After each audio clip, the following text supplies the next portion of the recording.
అతడు నిరుపేద చేనేత కార్మికుడు. అద్భుతమైన వినూత్నమైన డిజైన్లతో చేనేత వస్త్రాలు తయారీలో నైపుణ్యం సాధించాడు. గతంలో ఆ చేనేత కార్మికుడు తయారు చేసిన చీరలు సోనియా గాంధీ, ఆమె కుమార్తె ప్రియాంక గాంధీ మనసు దోచుకున్నాయి. ఆ నేతన్న ఇప్పుడు మరో వెరైటీ చీరకు ప్రాణం పోశాడు. మరి ఆ చీర స్పెషల్ ఏంటో చూసేద్దామా?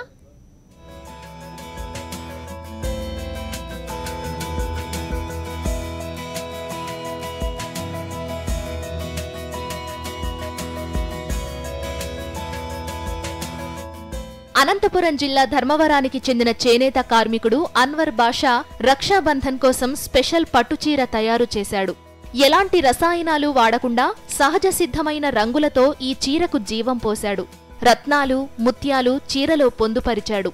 28 రకాల ప్రత్యేక ఆకృతులు కలిగిన రాఖీల ఆకారాలను ఇందులో అమర్చడం ప్రత్యేక ఆకర్షణగా నిలుస్తోంది. కొంగు భాగంలో 5 స్పెషల్ రాఖీ డిజైన్లు, శంఖ ఆకారంలో ఉండే రాఖీ, రావి చెట్టు ఆకు నమూనాలో ఉండే రాఖీ ఆకృతులు ఈ చీరకు మరింత అందాన్ని తెచ్చిపెడుతున్నాయి. చీర ప్రత్యేకత వచ్చేసి రాఖీ పౌర్ణమి సందర్భంగా మేము రక్షాబంధన్ చీర అని చెప్పేసి ఈ చీరని డిజైన్ చేశాము.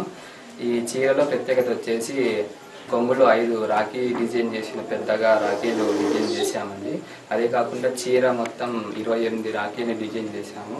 ఈ చీరకి 3 రోజులు 6 మంది శ్రమించి డిజైన్ చేశారు. ఈ చీరలో వచ్చేసి వెండితో పొదిగిన పూసల్ని డిజైన్ చేసాము. అవే కాకుండా బంగారంలో పొదిగే రాళ్ళని కూడా ఈ చీరలో డిజైన్ చేసాము.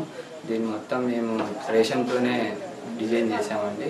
6 కార్మికులు నెల రోజుల పాటు ఎంతో శ్రమించి అంతకు మించి ప్రేమించి మరీ రక్షాబంధన్ చీరకు రూపమిచ్చారు. ఈ చీర వెల 22,000 రూపాయలుగా నిర్ణయించారు. వస్తున్న రాఖీ పండుగ నేపథ్యంలో ఈ రకమైన చీరలకు మంచి డిమాండ్ ఉంటుందని బాషా అతని టీం ఆశిస్తున్నారు. ముందు ఆర్డర్ ఇస్తే రాఖీ చీరలు తయారు చేస్తామని చెబుతున్నారు. సాక్షి న్యూస్, ధర్మవరం, అనంతపురం జిల్లా.